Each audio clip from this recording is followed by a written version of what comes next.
It is the 203rd year of the Great Crusade, and Horus, the Primarch of the Lunar Wolves Legion, has been Warmaster for barely a year, after the Emperor of Mankind retired from the Crusade and returned to Terra. Under Horus, the 63rd Expedition Fleet's first major engagement since his elevation to Warmaster is the pacification of the planet 6319, a human civilization whose sovereign identifies himself as the Emperor of Mankind for daring to suggest the existence of another emperor. Horus's envoy, Captain Hastur Sejanus, is murdered by the Emperor's bodyguards, the so-called Invisibles. There is nothing for it but to make war. The 4 companies, chosen at random to spearhead the assault on the Emperor's palace, are led by Captains Abaddon, Torgadon, Aximand, and Loken. They are victorious when Horus arrives in person and slays the false Emperor. One of the changes introduced by the newly formed Council of Terra is to send remembrances, historians, poets, artists, and pickmakers to accompany the expedition fleets and document the glories of the Crusade. One of them, assigned to the 63rd, Mercedes Oliton, develops a rapport with Captain Loken and becomes something of a confidant to him. Garviel Loken is surprised when Abaddon, Torgadon, and Aximand invite him to replace Sejanus as the 4th member of the Mournival, an informal council of advisors to the Warmaster. In private, he consults with his mentor, iterator Kirill Sinderman, and confesses his doubts about the morality of the war on 6319 and his own fitness for the post. Sinderman tells him this humanity is exactly why the Mournival needs him. While touring the recently conquered capital city, another remembrancer, poet Ignace Carcassy, finds inspiration in seeing the ruins of the planet's older civilization. His verses flow freely, but under the influence of alcohol, they become increasingly morbid and defeatist. Soon he is declaiming aloud that what they have done to 6319 under the pretense of enlightenment is simple, naked conquest, and how all empires, even the mighty Imperium, are destined to collapse, and he is beaten nearly to death by an enraged squad of the Imperial army that happens to overhear him. Loken's first experience of his place in the Mournival is not only to advise the Warmaster, but to play his part in a political show orchestrated by Horus and his equerry, Maloghurst. A final pocket of resistance on 6319 remains in the Whisperhead Mountains. The Imperial army has been unable to crack the rebel stronghold. Loken volunteers the 10th Company to finish the war, and Horus agrees. In private, Rogel Dawn, the Primarch of the Imperial Fists, who is in council with Horus before his legion's withdrawal to Terra, takes Loken aside and confides that he also recommended Loken for the place on the Mournival. His humanity is a necessary counter to Abaddon's bellicosity and Aximand's lofty disdain, but at the same time, the Mournival has a part to play. Horus wanted to unleash the Lunar Wolves on the rebels, but wanted someone else to be the one to suggest it. During their approach to the mountain stronghold, the 10th Company and the accompanying units of the Imperial army hear strange whispers. Samus. That's the only name you'll hear. Samus will gnaw upon your bones. Loken dismisses it as vox distortion, or a useless scare tactic by the rebels. With an assault spearheaded by a squad in the recently issued Terminator armor, the Lunar Wolves crack the rebel stronghold with little effort. But at the conclusion of the battle, Loken is contacted by one of his sergeants, Xavier Jubal, claiming he sees Samus. Confused, Loken confronts Jubal in a cave inside the stronghold, talking nonsense. With a smile, Jubal raises his bolter and guns down the Marines, accompanying Loken, crowing, "Samus is here." He then attacks Loken, who is forced to kill him. Meanwhile, a small group of remembrancers has finally been allowed to accompany a Space Marine expedition on a combat mission, though they have been kept well away from the actual fighting. Loken calls for Sinderman, desperately seeking an explanation for Jubal's behavior. Sinderman theorizes that Jubal was afflicted by some kind of disease which caused him to become delusional. In his delusion, he started repeating the nonsense words broadcast by the rebels. To Loken, this makes much more sense than Jubal claiming to be a demon. Then, Jubal rises up with another smile, and his body bloats, becoming monstrous and grotesque, snapping out of his armor. Unknown to Loken, the Remembrancers, led by Euphrates Keeler, have decided to give their army escort the slip and view the carnage at the stronghold for themselves. When the demon charges out of the shadows, it kills 2 of them and is about to kill Keeler when Loken intervenes and finally kills the demon. Afterwards, Abaddon debriefs Loken in secret, warning him to keep silent about the events in the Whisperheads.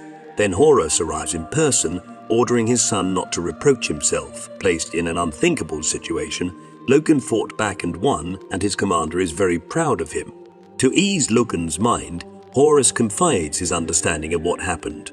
Jubal was possessed by an entity of the warp. They may be called demons, but in reality they are Xenos like any other, just more insidious.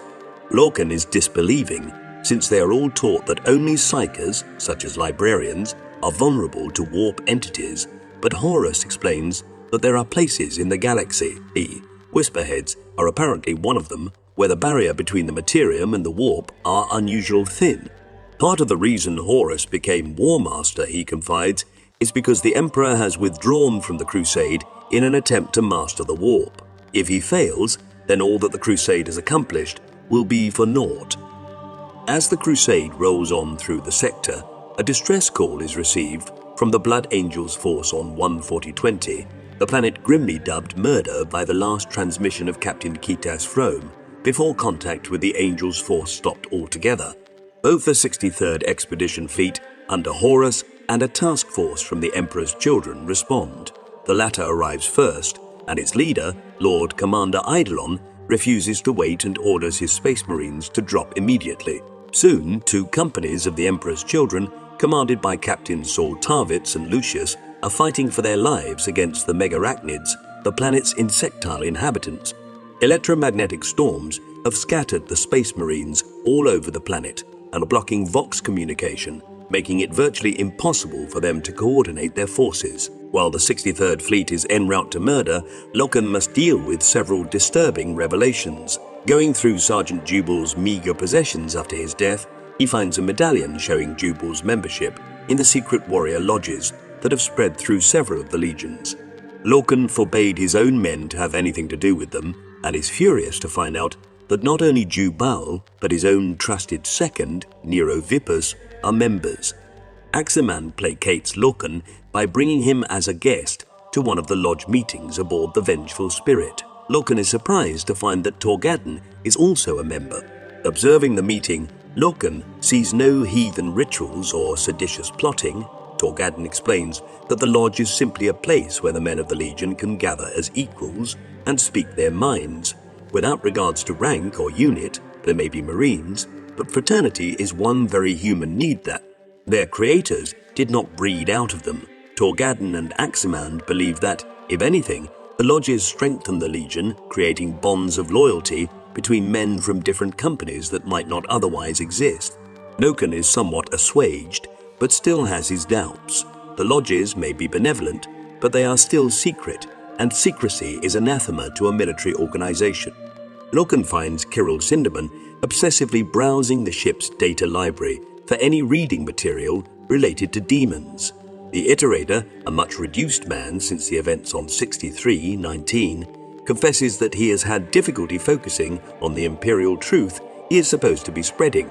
Mercedia Lyton asks Loken to sponsor Ignace Carcass's work, saying that he is a first-rate poet, though less than a perfect human being, and that he tells the unvarnished truth. Loken respects this, even if that truth is unpalatable. Loken is also troubled by an encounter with Euphrates Keeler, who is taken to drinking heavily and sleeping indiscriminately with soldiers aboard the ship. When Loken goes to her quarters to comfort her, she shows him images from her picture. She was given the official explanation that some kind of wild beast got loose in the rebel stronghold, but her images show the truth, a demon wearing fragments of Space Marine power armor. For a moment, Loken is afraid that his orders from Abaddon and Horus will force him to silence her, but to his surprise, she gives him the picture and promises to say nothing, trusting that he will do the right thing with them. After he is gone, she opens a shrine hidden in her cabinet and prays to the Emperor as a deity. On Murder, chance has allowed the Emperor's children to regain the initiative. The Megarachnids have been impaling the bodies of slain Astartes to the enormous stone-like trees growing all over the planet. Saul Tarvitz insisted on taking the corpses down and destroying the trees, which Eidolon decried as a waste of good explosives. Yet when the trees came down, the electromagnetic storms and vox distortion begin to clear. By the time the Lunar Wolves relief force arrives via drop pod, spearheaded by Torgadon's company, destroying the trees has become standard procedure. Torgadon is not impressed by Eidolon's ingratitude, nor by Lucius's loftiness, but quickly forms a bond of kinship with Tarvitz. The war on murder lasts for several months, accelerated by the arrival of a relief force from the Blood Angels, led by Sanguinius in person. Horus is overjoyed to see one of his most beloved brothers again, and both lead the war with gusto. But near the end of the war, with the Megarachnids all but exterminated, a strange alien fleet arrives at the planet, transmitting a music-like language. When translated, the message identifies the newcomers as a human civilization called the Interrex, criticizing the imperial forces for ignoring their warnings. The strange signals being broadcast around murder, it turns out, were warning beacons. The planet was a penal colony where the Megarachnids were incarcerated by the Interrex, who say the Imperium could have saved itself the trouble by avoiding the planet altogether.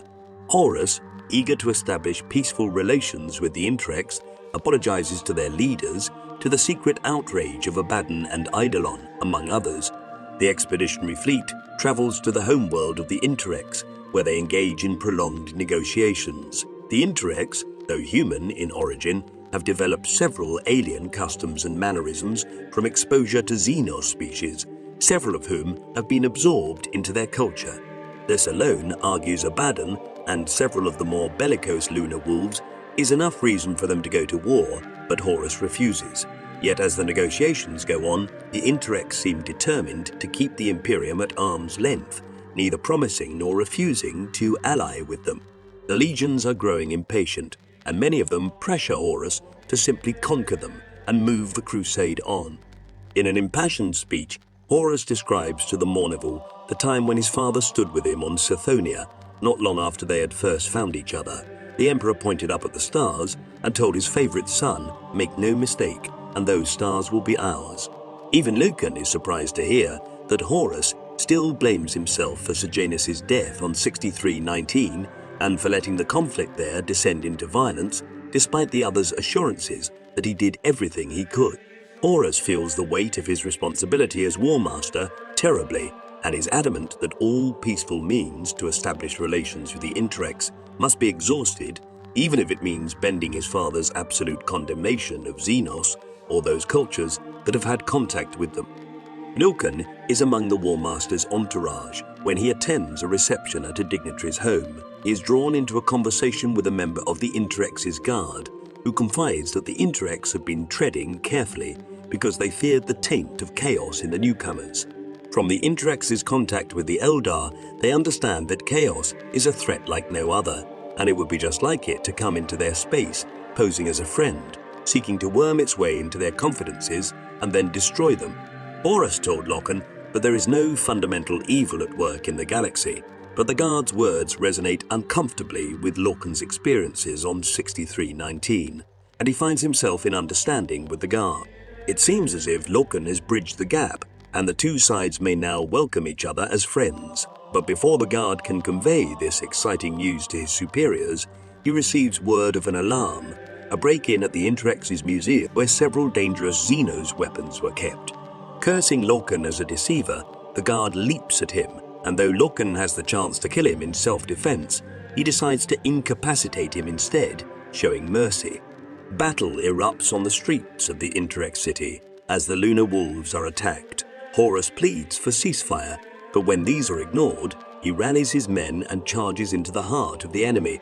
Afterwards, Loken relates the story to Oliton. The Legion has subjugated the Interrex, but it is a battle he can take little pride in, having grown out of a stupid misunderstanding. The Interrex believed that the Astartes had stolen an Anatham, a semi-sentient weapon created by one of the Interrex's subject races, from the museum, and refused to accept Horus's claims that he knew nothing about it. The one bright spot in the whole sorry affair is that, having seen his commander's courage and nobility, Loken has never been more certain that the Emperor chose the right man to be his War Master The sight of that courage and nobility, he says, is a memory that will stay with him for the rest of his life, even in later years, when to associate courage and nobility with the name of Horus will be the most obscene heresy.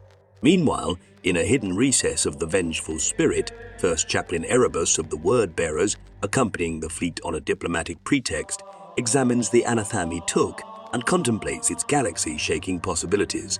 Alone in her quarters, Euphrates Keeler thanks the Divine Emperor for placing humanity's fate in the hands of Horus and his legion, who, after the battle against the Interrex, shall henceforth be known as the Sons of Horus.